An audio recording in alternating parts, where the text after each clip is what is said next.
Hi, I'm Addy and I went to Merida High School, and my piece is called Depths.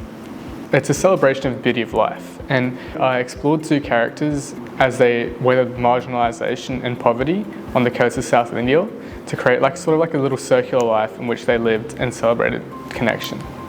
The idea for Pearl Divers came from when I was in a stall in the market in South India, and basically I saw a pearl necklace and I asked my mum, can I buy it?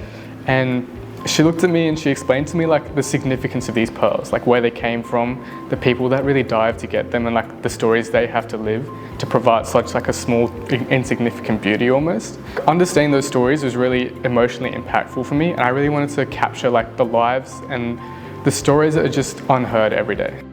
My parents grew up in South India, a place called Kotai. It's just on the coast. It's stormy a lot of the time and it's really hot and humid, but it's a really wonderful place. All my family lives there, and they've always lived there, and my parents both immigrated from there to Australia.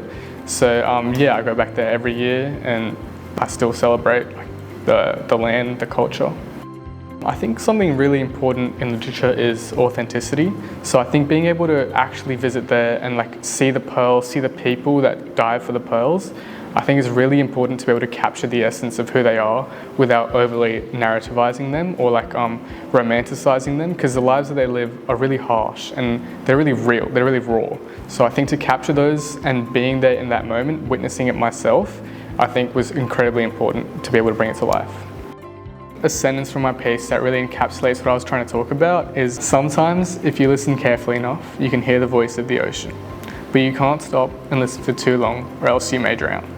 I think this sentence really encapsulates the essence of my piece, because not only is it talking about Akil himself and how he clings to beauty and he clings to these little things that he thinks mean the world, he needs to live and not drown in this in these little moments that he wishes his life was. He can't cling to Amari, who's also dying, otherwise he'll feel trapped in his world and his little circular bubble which he needs to escape from. Another reason this sentence is so important to the essence of my piece would be just talking about how the ocean it's so dangerous, but it's so providing as well. It's such a beautiful and ephemeral place that can be so dangerous and so suffocating. So I feel like these three different dichotomies come together really well in this sentence, and it just encapsulates the piece as a whole.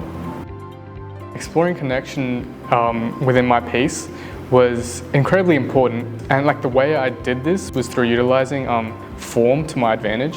So I used vignettes and then a disrupted narrative structure. I feel like that was really important in bringing to life my characters and their connections, because I could alternate stages of fluidity or stagnancy depending on how urgent I made each paragraph. I think it's really important to create a connection between the reader and the piece and the characters themselves, because that bridge of pathos is what truly creates emotion and connection.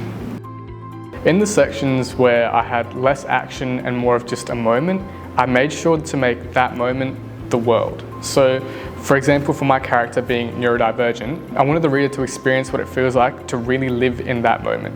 So I'd have a whole passage just describing that one moment, and I'd be extremely descriptive when describing every single thing that happens in that moment, just to trap and encapsulate that moment as a memory. The basic metaphors and similes can go so much further than just one sentence. So it's you're creating an understanding between the reader and the reader, the character, and yourself. And to connect all those three through creating two different images that resonate with each other is really powerful in capturing an emotion or a moment. So I think using those sort of, even though they seem simple metaphors and similes, they work really well in creating that bridge of pathos, because you really want the character to feel the salt crystallize on their skin. You want them to feel they're diving into the waters. And so to do that is really powerful through metaphors and similes. My main mindscapes were the ocean, the skies and dust, because I think those are the three things that immediately in South India you notice. Life in South India wouldn't exist without the ocean, because food, agriculture, everything surrounds the ocean. The second thing is the dust and the dirt. Dust is one of those things where in India everything is brown. You walk in and everything you see is brown. There's a brown haze, there's a brown tint.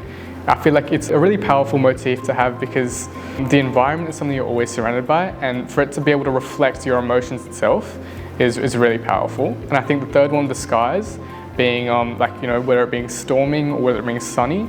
In India, there's no in between. It's either really hot or it's really wet and humid, and that extreme of emotions is something that Akil experiences himself, but also it's something the environment expresses itself. So that correlation between the two I found was really powerful in my writing. Me traveling there myself every year was really invaluable because it allowed me to just write as if sometimes I was in the scene myself, what I'd be feeling, what I'd be experiencing. But also I took it from Akil's perspective as well. Like I had to, obviously I didn't experience all of this, so I had to make up some stuff. I had to create a more emotionally charged environment. So, I'd further exaggerate how he felt in these different situations, knowing that he wouldn't feel that way, but I need readers to understand this is what it would feel like if you'd walked into that world. My piece changed dramatically from my first to my final draft. So initially, it was a first-person piece. It was purely centered on Akil and no one else. There was no other characters. It was meant to be the world in his eyes. As my writing progressed and as I received feedback, I wanted to talk more about the world than Akil himself. Finding that balance was something that took multiple drafts, but in the end, I think I finally created a piece that both encapsulates Akil, Amari, and the world together. So like three different perspectives that I think really come together as a holistic piece. I think the most valuable experience I learned was that reflection is almost more important than finding new ideas. So going back and really reading your piece as if you haven't written it and getting feedback from your teachers, your friends, your parents. Any sort of feedback is good feedback. And even though sometimes it stings a little bit because you put a lot of effort into this piece, it's so invaluable because you're getting new eyes, you're getting a fresh set of eyes onto this piece, and you're getting new ideas. When they tell you something that might not be what you're looking for, you still have to take it into account because those little tweaks that make it a more universal piece are just so important to creating a holistic piece of writing. I created a little set system for revision. So I'd write my piece and then I would not look at it for 24 hours. Allowing yourself to really take a break from your work every once in a while is so important. Miss Lattimore, my English teacher, she was amazing. She was my rock through the whole process, and she was the person that I'd always go to. So I feel like your English teachers are really valuable resources, and they will definitely help you out in times of need.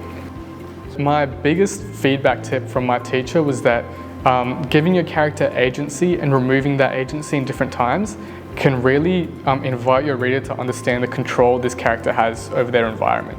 So for example, if you're in an environment where your character's feeling lost, your character's feeling like they can't control what's going on around them, removing that agency from them, using less first-person pronouns, like really separating the environment from the character, makes it feel like the world is coming at them. Whereas if it's an environment they're comfortable in, you can give them that agency back to make it a world they're exploring and living in. Like creating that differing agency within different scenes allows your reader to really understand what your character's going through at that given time. I think separating feedback that's really impactful and influential versus feedback that's just little tweaks on things is really important, because ultimately it is your piece and it's your writing to have control over.